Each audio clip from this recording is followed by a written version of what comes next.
John Franklin here for the Combat Press. We're doing the World Series of Fighting 25 post-fight show. I have Ali Abdel-Aziz, the matchmaker, senior vice president, Ray Sefo. Ali, I want to start with you. You guys put this thing together. You know, as they say, the best laid plans of mice and men.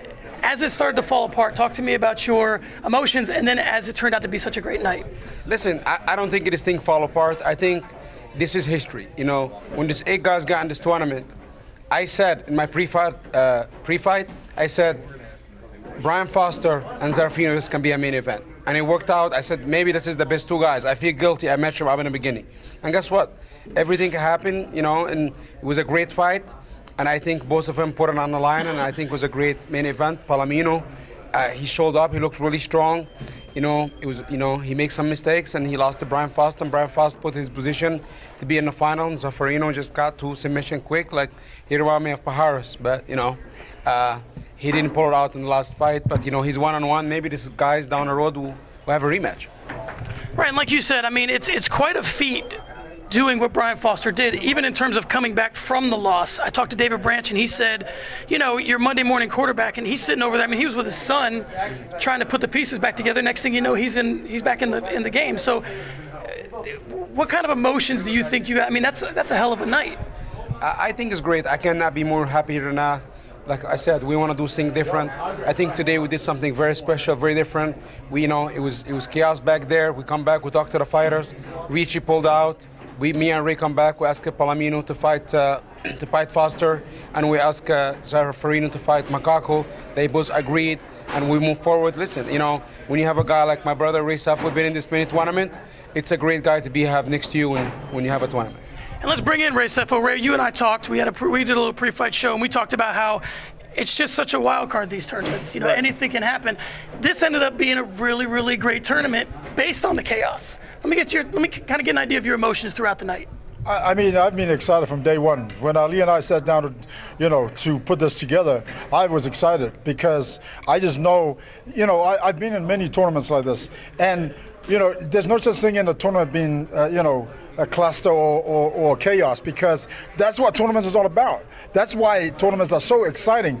You know, Ali's, you know, is like, oh, you know, because certain things change, and I know he's focusing 100% on what's going on. But I'm like a little kid in the candy store because I'm the one that's like, wow, that's amazing, you know. So again, I've expected this. I've been in this many a times. And listen, and I even said it on NBC.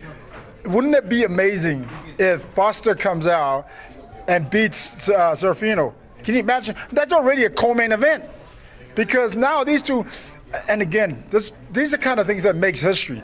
And Ali even said it from the beginning. When you got a guy who loses in the quarterfinals, has an opportunity because one winner couldn't continue, has an opportunity to go to the semifinals, wins the semis, comes to the final, faces a guy who he lost to, and beats him and wins the whole tournament. I mean, it doesn't get any more exciting than that, right? Absolutely. I mean, if it was a movie, no one would make it. Exactly. They would say that's unbelievable, exactly. Right? No one would believe that. So my question is, talk to me about Brian Foster's performance. Put him into perspective tonight, what all he accomplished. Listen, he came out in the first fight, and I think he made a mistake. He realized that. He even said it after the fight himself, and they went back to that corner. And both Ali and I said to him, no, keep your head up, but go back there, because there could be an opportunity. You never know with these tournaments, and that's exactly what happened. So he goes back. He and his team gets together. Obviously, they game plan. They know exactly what his strengths are. They know exactly what to do. And listen, he followed the game plan. I mean, even when he was on the ground, I could hear his corners go, "Get up, get up!" And that's exactly what he did. He listened to his corner. He you know, implemented his own game, and he's now the guy that is the #1 contender. He's getting ready to fight. The goal is to fight Justin Gaethje for the title. And I also said, you know, tournaments are tough, but when you got to face a champion like Justin Gaethje, winning a tournament like this gets you prepared for that kind of toughness. And so you never know. You know, it's going to be an exciting, exciting fight. And it's like you said, that's kind of a little bit, the story of this is really Brian Foster's adjustments. Right. You know, I mean, he lost to the guy, and then he stayed out of harm's way right. for that entire time. I'll bring Ali back in. Ali, what's the plan next? I'm going to add something to Brian Foster. Sure. When I went back there, every time I go back, he was the only guy stalking me in the hallway jumping. Hey boss, I'm ready to get back in. And I keep looking at guys, and guys would not look at me in my eye that want to get back in there. Except Islam Mamadov, he tore his ACL. But every guys in there be like, listen, I'm a little banged up, I don't want to get in there. Listen, he got put in the leg lock, he was limping. But guess what, when he went inside the cage, he forgot about his pain, and he delivered. And like I said, tournament is not made for everybody. God did not create human being equal. We're not equal. You know, the guys been in this tournament, they created different, they have different mentality there. And the tournament go on, you need more stronger mentality, because guys get tired in the first round and be like, wow, I need to get tired. He lost, but he still kept the focus. And what he did today, he made a name for himself. Remember, this guy was caught from the UFC, he was on a winning streak, we medically cleared him. Guess what now? He have an opportunity to become a world champion and provide for his family. Speaking of coming back, talk to me real quick about Jason High. I mean, Jason had, you know, high-profile suspension. You guys brought him in. I disagreed with the suspension, but, you know, that's neither here nor there.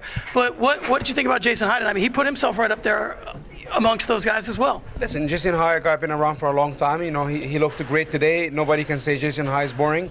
Guess what? He's just his first World Series fighting. His first fight to World Series fighting is a line. You know, it's a line, and he understands. He got a good couple wins, and maybe we'll get a title at the shot. All right, I'll get you out of here on this. What is the plan, the immediate plan for Brian Foster and Justin Gaethje? Is there a date? Is there a place? Brian Foster will fight Justin Gaethje if they both stay healthy, and it'll probably be first quarter of next year, sorry. All right, fans, there you have it. John Franklin with Combat Press. I'm joined by Ali Abdel-Aziz, Ray Sefo. A great night of fighting here in Phoenix, as it always is. Brian Foster's your contender. He will fight Justin Gaethje in the first quarter of next year.